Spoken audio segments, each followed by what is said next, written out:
sebenarnya bermanfaat satu sama lain. Satu pertanyaan merupakan jawaban bagi penanya yang lain sebenarnya. Jadi kalau saya disebut mursyid, secara resmi kan saya tidak pernah mau menjadi mursyid, apalagi mursyid sudah menjadi lembaga yang agak bias di dalam pemahaman-pemahaman sosial. Jadi saya anti mursyid, cuma saya orang yang tidak bisa menanggung Anda, nasib Anda di akhirat di depan Allah Subhanahu wa taala. Maka yang saya lakukan itu ya tahap dan level yang kira-kira Allah kasih kepada saya, Allah pinjamkan. Jadi saya itu dari dulu kerjaannya itu merangkaikan, Mas.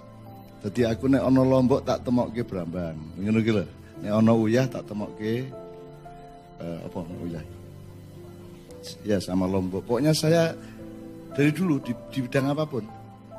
Kemudian saya dianugerahi Allah karena saya suka mengumpulkan dan pada dasarnya seluruhnya ini adalah satu. Tidak pernah ada yang terpisah-pisah karena semua itu akan bertauhid dan ada tahap-tahap tauhid yang puncanya adalah tauhid Allah. Sesungguhnya manusia juga bertauhid satu sama lain menjadi umatan wahidatan, menjadi ya umatan wahidatan gitu ya. Nah, maka setiap kejadian-kejadian seperti ini sebenarnya irsadnya adalah saya dibagiin oleh Allah untuk menjadi meeting point, bertemunya titik-titik yang semula tidak bersambung satu sama lain. Nah, itu bisa terjadi pada politik, bisa terjadi pada persahabatan, bisa terjadi pada pengajian, bisa terjadi pada apapun saja. Jadi saya mohon dengan sangat kalau ada kata-kata mursyid, yang kata bendanya itu irsyad, itu sebenarnya bukan saya memiliki kemampuan, tapi gue mengkoyo kimia kalau nek ono unsur opo, maka yang terserap adalah unsur yang ini sama ini kan gitu ya. Jadi itu sebenarnya takdir Allah dan komposisi yang diciptakan Allah saja. Jadi manusia tidak pernah punya apapun pada dirinya karena aslinya dia memang tidak ada. Jadi manusia itu cuma bagian dari distribusi Allah. Sebagaimana dokter kita tadi mengatakan saya bukan sedang mengakumulasi hikmah saya ini, mengakumulasi manfaat, tapi saya ini mendistribusikan manfaat. Jadi kalau Kiai Kanjeng kan dia tidak pernah merasa jadi pemusik dan itu betul-betul kesadarannya teman-teman Kiai Kanjeng. Tidak pernah merasa payu, tidak pernah merasa mereka itu berprestasi, mereka itu cuman merasa bahwa mereka itu diperjalankan oleh Allah. Diperjalankan itu kan tidak ada yang tidak. Air diperjalankan, angin diperjalankan, pohon diperjalankan, salak diperjalankan sehingga terjadi pembuahan, kurma juga begitu. Jadi semua itu diperjalankan oleh Allah. Nah malam ini 6 orang ini sebenarnya adalah satu ini muhajirin satu sama lain. Saya bukan ansor, saya hanya meeting point. Jadi saya ini cuma onta yang berhenti di satu titik karena di situ ada sumber air kan gitu. Tetapi Anda adalah jamaah di masjid yang kemudian dibangun oleh Rasulullah di titik sumber air itu. Ngerti ya, rada dhuwur iki rada sastrawan ya, iki ya rada aja banget lemu awam ya toh, kene iki rada sastrawan iki. Kita sudah kangen sama Syekh Mustafa sebenarnya yang kalau kasih pengajian kan sangat bagus itu ya. Resonansi di antara manusia di muka bumi. Ngono ya lah. Waduh. Terus Allah ngono kae. Birina terus ana. Ora ana nabi ya. Nah, saya itu sastrawan tapi harus menyesuaikan diri dengan macam-macam. Jadi sok-sok jadi pelawak, sok-sok jadi kiai, sok-sok macam-macam karena saya memang tidak pernah mikirin saya apa.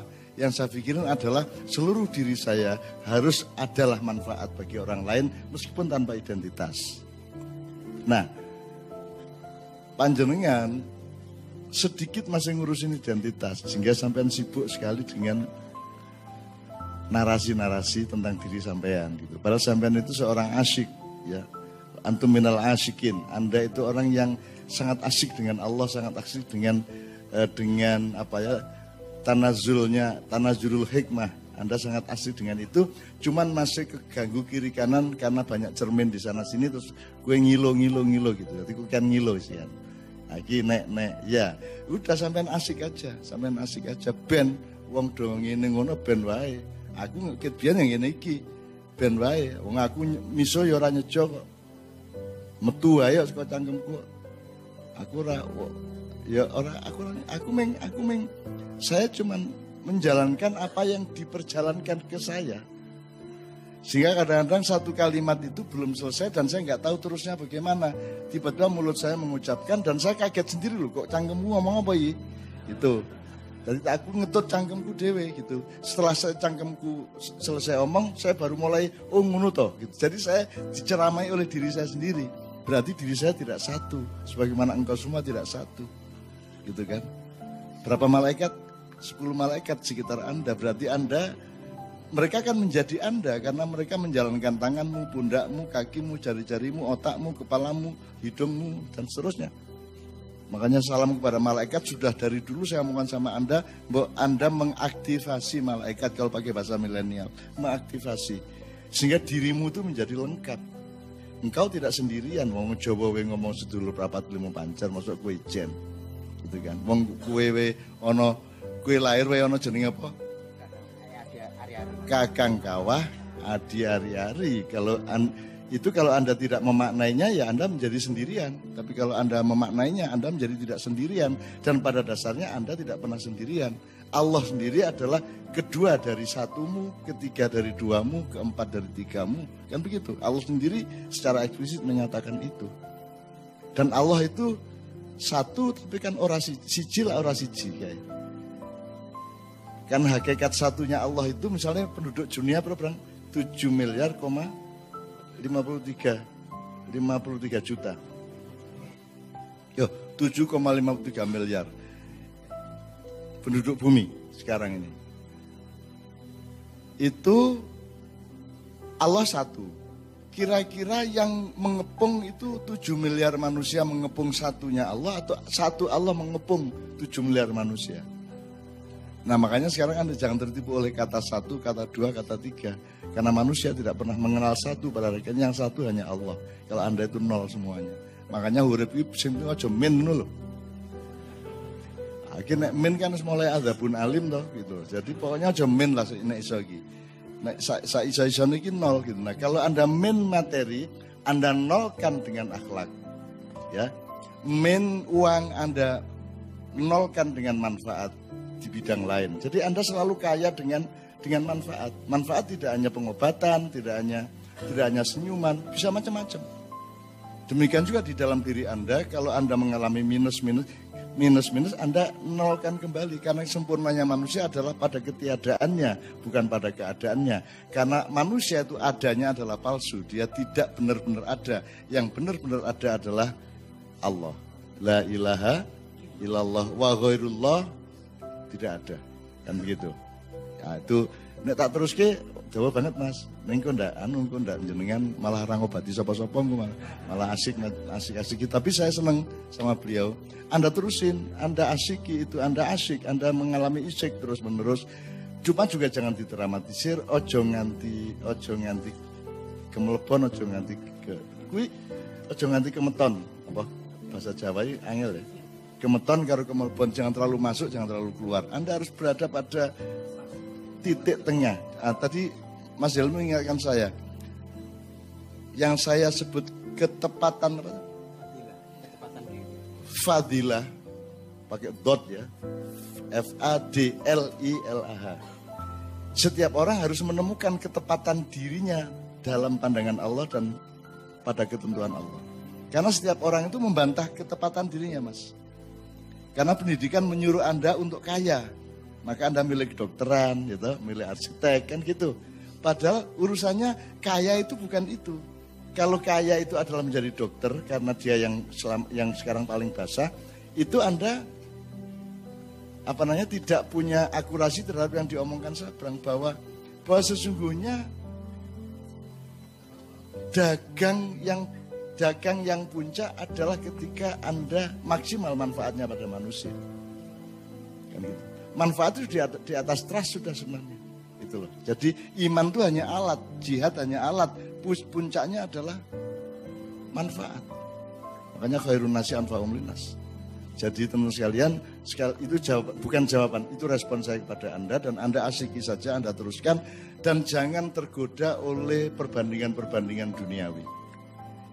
ora ana gunane kuwi. Ya ora apa-apa sok-sok dirasake sithik-sithik ning ya aja dadi nelongso banget, aja dadi cengeng, aja lebay. Karena penyakit orang sekarang itu karo enggak lebay cengeng. Nek ora cengeng lebay kan gitu. Nek ora kekerasan melambai kan gitu kan. Melambai utawa keras banget.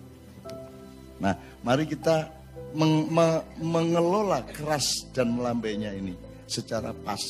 Nah, pas itu adalah kalau Anda menemukan rasa fadilah dalam diri Anda. Bakat itu mungkin agak di luar, tapi yang lebih dalam itu adalah rasa tepat Anda sebagai ciptaan Allah. Harus Anda temukan. Kalau itu Anda temukan, ya lancar wong metabolisme ada di situ kok. Ya, input outputnya ada di situ. Termasuk ulul albab, Anda tadi juga ya. Nah, tolong Pak Muzamil nanti jelaskan lubun. Ya, albab min lubin ya. Jadi lubun itu jadi Allah itu ada memberi teka-teki yang luar biasa. Kita secara intelektual menyangka bahwa berpikir itu dengan akal, tapi di Quran ya tafakkar, yakil itu dengan lub. Ya, dengan kolbun. Lub itu lebih dalam lagi. Maka ulil albab adalah orang yang sebenarnya ta'aruf ke dalam dirinya sendiri. Dia bermakrifat ke dalam dirinya sendiri karena kalau Anda tidak menemukan kedalaman diri Anda juga tidak bisa menemukan masyarakat Anda. Karena Anda melihat masyarakat itu untuk menemukan diri Anda dan Anda melihat diri Anda untuk menemukan masyarakat Anda. Itu namanya keluar masuk. Sekalian. Agak ruwet ya, tapi ya gitulah ya. Kan pokoknya asal Anda ingat keluar masuk kan jadi ingat itu gitu loh ya. Oke. Terus yang kedua ya. Yang kedua tadi tentang usaha gagal maning. Pak Muzamil langsung Imam Muzamil. Pokoknya mulai kemarin di Jombang di pertemuan simpul itu sudah jelas. Gagal maning Anda kan merasa tidak ada jalan. Setiap ada jalan gagal maning. Allah tidak terbatas. Maka Pak Muzamil kasih beliau wirid yang beliau mengambil ujungnya yaitu innallaha yuhibbul muhsinin ya. Tapi lengkapnya adalah alladzina apa? Walladzina jahadu fina lanahdiyannahum subulana. Wa innallaha ma'al muhsinin. Ini top banget Mas. Dah. Kalau Anda jadi ini, caranya supaya Anda memahami secara akliyah itu Anda rasakan dan nikmati secara ruhaniyah. Semakin Anda ruhaniyah, semakin akliyah, semakin ruhaniyah. Itu simbiosis mutualistik, gitu Mas. Jadi kalau Anda bergerak sendiri dengan intelek Anda, terus Anda tidak bantu dengan dialektika rohaniyahnya, enggak makin mendalam, cuman gitu-gitu toh. Nah, Mas itu tadi surat As-Saff apa Al-Ankabut ayat 69. Ya. Al-Ankabut artinya laba. Oh, apa ayat apa? Al-Ankabut. Bahasa Indonesianya? Balaba. Oh, balaba. Kok laba. Meduro kok laba. Makanya saya kaget loh, kok laba-laba. Oh, balaba.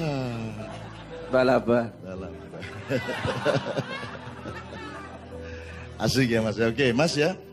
Loh, jangan putus asa. Karena di situ gini. Entar. Ini ya, Anda juga. Sing gagal maning Anda ya, gagal maning. Oke. Kowe ya iso, kowe ya rada ya ta mau ya. Nek kowe luwih cocok sing ngomong soal luwih cocok dagang timbangane wiritan kuwi mau ya. Ya dagangmu kuwi wiritan. Wiritanmu kuwi dagang yo. Mergo kowe wong modern rumasane dagang dhewe, wiritan dhewe ora. Wong macul kuwi wiritan to jelek kuwi wiritan. Kowe ngontel Bantul Jogja il. Anggere aja pas la ilaha aja ngono kuwi. Pokoknya semua itu wiritan, nafasmu wiritan. Apa yang tidak wiritan dalam hidup? Siang adalah wirid, malam adalah wirid. Bergantian siang malam, wirid. Maka kau menciptakan siangmu sendiri, malammu sendiri. 1 detik siangmu, 1 detik berikutnya malammu. Jadi itu kan soal waktu. Kapan-kapan saya biar menceritakan waktu itu tidak seperti yang Anda sangka bahwa 1 malam itu 12 jam. kalau siang itu 12 jam. Enggak gitu, waktu itu bisa berlaku bermacam-macam. Relativitas dan macam itu waktu mengasihkan, itu mengasihkan. Makanya nikmati hidupmu, nikmati nafasmu, dan jangan bernafas hanya bernafas. Bernafaslah dengan menghadirkan Allah dalam nafasmu. Berjalan dengan menghadirkan Allah dalam. Saya dulu itu kan jalan kaki tiap hari itu rata-rata 10 kilo sehari lah ya. Dan saya selama jalan itu mendapat banyak tulisan, banyak lagu, banyak puisi. Lah mosok mlaku tok kok ta kuwi? Wis kesel ora entuk apa-apa. Lah aku mono. Bayangin aku wates Jogja mlaku, Jogja Klaten mlaku, Jogja Magelang mlaku, Jogja Kota Gede mlaku. Mosok nang mlaku tok. Emoh aku, saya harus dapat laba surga. Balaba surga. Yaitu saya misalnya langkah ya jog tak bikin ritme. Ya bisa toh? Dari semua hadirkan Allah. Menghadirkan Allah ya ojo angel-angel, pokoknya kelingan. Nanti sanah diannahum elanah diannahum subulana. Subul itu dari kata sabil. Banyak sekali. Nah, itu jamak dari sabil, itu subul. Jadi, Dek, kamu akan dapat, Anda juga kamu akan dikasih Allah. Ndak ini ya ini, ndak ini ya ini. Terus ndak akan habis-habis, tapi jangan berhenti. Ndak apa-apa. Yaitu pakai aja lah yang kalimat-kalimat normal. Kegagalan adalah awal dari kesuksesan. Ngono kuwi wae. Dadi kowe nek kira-kira bangkrut nang terus kondo kancamu, wah aku iki lagi mengawali kesuksesan ya aku. Maksudnya piye gagal ini. Karena kegagalan adalah awal dari kesuksesan. Dadi kowe kondone kancamu iki aku lagi mengawali sukses iki. Wah, apik no. Sik to, kowe iki rada filosofis sithik to. Kowe karepe iki aku lagi gagalan gitu. Oke, itu ya Mas. Ankabut 69. Terus sampean sama. Atau kalau mau singkat lanah dianahum subulana ngono. Kok didudui karo Gusti Allah. Aja putus asa. Saya tidak pakai angka, engko malah bingung kok baleni meneh, Engko misalnya ke aku ping 700, iki mau wis 200 piro ya bali meneh.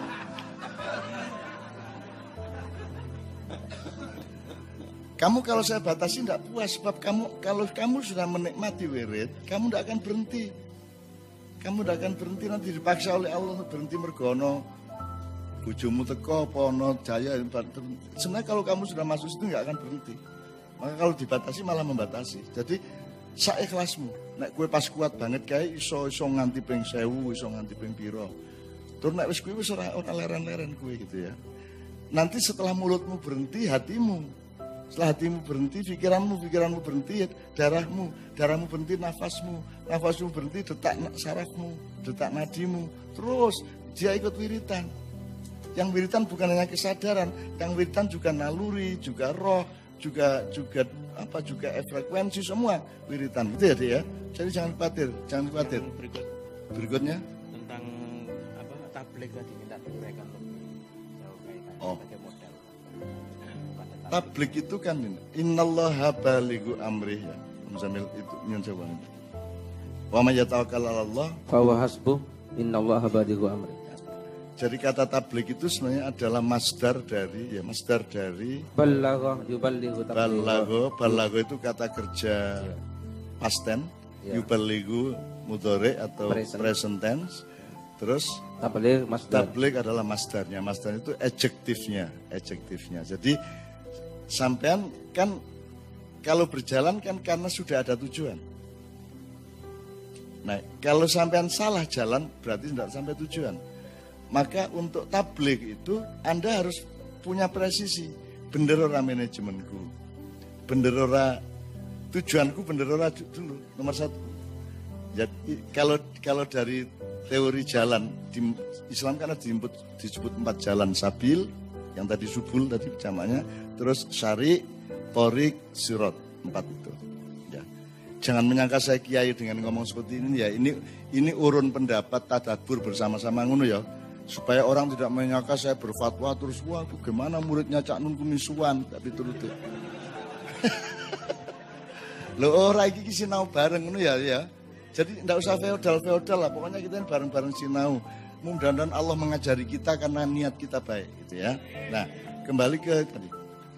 Sabil itu arahnya jelas. Berarti tujuannya jelas. Nek gue misalnya kono ki ndi to? Aku ora tau apal ya arahnya gini. Nah, berarti Jakarta ning kono. Berarti kowe sabil nduding rono. Urung ngomong liwat endi sik, urung ngomong nganggo kendaraan apa. Kowe liwat endi kuwi baru syariat. Nganggo kendaraan apa? Sepur apa bis, pemberangkang, itu thariqat. Sirotnya adalah ketepatanmu setiap detik ketika menempuh syariat dan thariqat itu. Nanti ada makrifat itu lain lagi urusannya. Makrifat itu pencapaian-pencapaian kecil maupun besar di setiap langkahmu.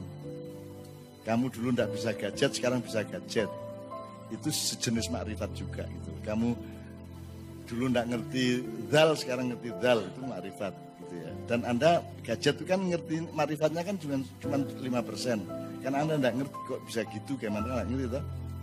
Disuruh jelasin kok bisa gitu. Dikana ini kok pindah-pindah dewe. Nek diteken ngene kok njur munyer-munyer sak itu kan kuwi ra iso jelaske. Itu separuh makrifat lah kan itu. Jadi yang namanya tabligh itu Anda sejak awal harus memiliki tujuan yang jelas. Kalau dalam ekonomi ya targetmu aja muluk-muluk. Bahkan kalau saya berpikir pahit kalau saya. Upamane aku iki lomba lari, aku berpikir kalah. Aku siap kalah. Tapi gue mentalku, tapi energiku tak maksimalkan. Sehingga aku ora mungkin kalah sebenarnya.